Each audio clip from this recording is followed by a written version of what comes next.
Okay, so to start with, I'll just go through the definition of learning disability. A learning disability is an impairment of the intellect.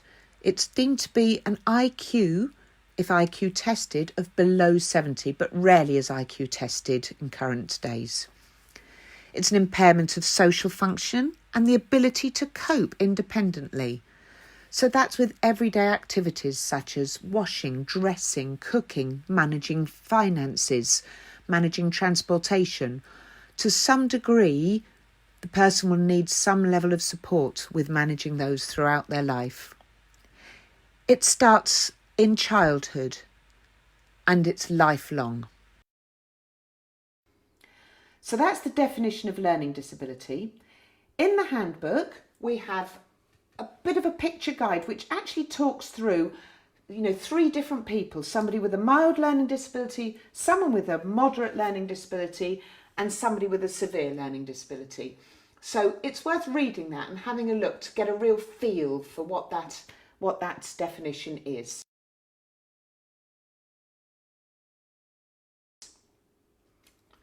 Okay, so next is what causes a learning disability. I'm only going to touch on this just to give you a bit more of an understanding of what a learning disability is. It could be caused by a chromosomal difference, resulting in a syndrome that has an underlying learning disability. Things like Down syndrome or Prader-Willi syndrome. There are many syndromes. It could be caused by an illness or an accident in their childhood. So meningitis can result in a learning disability, and an accident such as having a car accident which results in a head injury could result in a learning disability. It could be as a result of an illness or accident in pregnancy which impacts the unborn child. It could be as a result of difficulties during a difficult labour in delivering that child, resulting in oxygen starvation. So you may have used the phrase learning difficulty. One thing to take away from today is the importance of using the right terminology. A learning difficulty is very different to a learning disability. A learning difficulty is something you can find ways to overcome. It is not an impairment of the intellect. It's barriers to achieving the intellectual ability that need help to overcome them. So that's things like dyslexia or dyspraxia or dyscalculia. So it's really important to make sure we use the correct terminology. Another aspect that may impact somebody's presentation and may appear to be a learning disability is if somebody has a mental health problem where they're distracted and may not present as you anticipate someone presenting to your service. So again, it's important to try and identify what the reasoning is behind their presentation and how they're absorbing the information and how they're receiving the service from you, because you may need to adapt that service if they're struggling due to distractions due to their mental health issues. Now to autism. A person on the autistic spectrum actually prefers to be referred to as an autistic person. So it's quite key to just know that terminology in order to build that relationship, to know what that preference is for a person. Now, an autistic person may experience the world very, very differently to how the rest of us experience it. And as a result of that, they may not recognise and adapt to those ever-changing social cues that the rest of us are constantly adapting to without even thinking about it. Now, they may or they may not also have an underlying learning disability. Just don't assume. Because an autistic person communicates differently and has different social behaviours does not mean they have an underlying learning disability. Make sure you establish that, because they may, despite their unusual presentation or difficulty in the situation they're in, they may still have full capacity to make informed decisions about the healthcare you're going to deliver to them. Just to help embed some of the information I've given, I'm now going to have a chat with my colleague Gavin.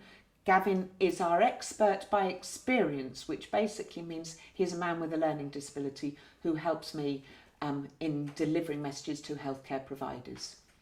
So, Gavin, just to help everyone out, can you just talk through how you came to discover you've got a learning disability and what your journey has been? Yeah, so when I was younger, people started to realise that I wasn't quite meeting the milestones of how someone would usually...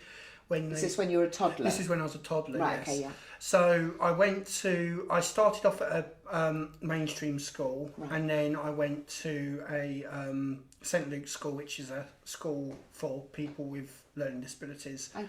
And there... So what age, do you know what age I was about 11 when I went there. Right, so you went through mainstream as a child, yes. And then senior school. Yeah, you moved yeah. across, okay. Yeah, so then I went there, and then when I was at St Luke's, they helped me by supporting me through school, because I couldn't read or write very well at all. Still find that difficult today even, but I've got better as it's gone on.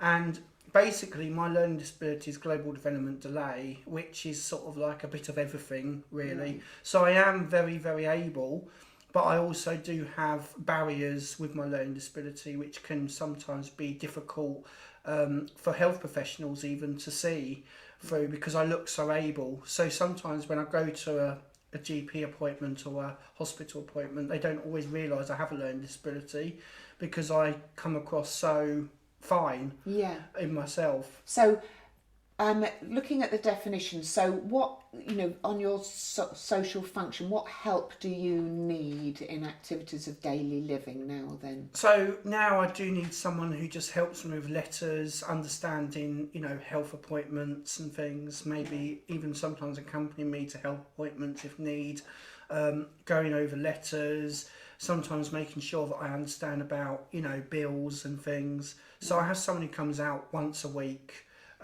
just to go through any letters or important things like that. But I live with my wife. A wife. So I'm married, and yeah. So, right, so you're married. So talk me through. So you're married to Naomi. Naomi, yes. Yeah. Yes. And you live in a flat, just in a the flat, two of you. Yeah, just independently, both of us. But you still have to have someone come in. Yeah. To help you both. And so your wife has a learning disability yes, as well. Yes, she does. Yes. And so you have someone come in to help you both with bills. Yeah. And making sure you sort of stay on top of everything. But you have learnt sort of like skills at school, like they taught you things like, how to keep your house clean, and how to shop and things like that. So you can do those aspects, can't you? Yes. And did you get any qualifications at school, GCSEs? Not really, no. Okay, that's really helpful to help people understand.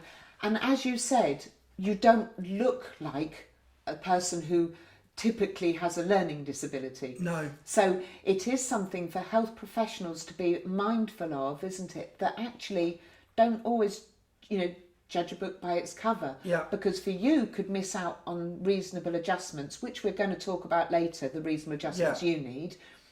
So you could miss out because someone doesn't realise you've got a learning disability. But equally, health professionals shouldn't assume the other way, shouldn't they? Because someone, an autistic person, may present as having a learning disability because their behaviours are unusual when they don't. And also someone with cerebral palsy may present because their speech may be impaired. As therefore people may think that they've got a cognitive impairment when they haven't. I think, what's the comedian? Is it Rosie Jones? Yes, the that's comedian. it. You know, she's an incredibly bright and comedic lady. But you could see that someone could have an unconscious bias of assuming that because her speech is different, that she's got a learning disability. So the key is establishing the facts, isn't it? And finding out what those reasonable adjustments are that someone needs. Yeah.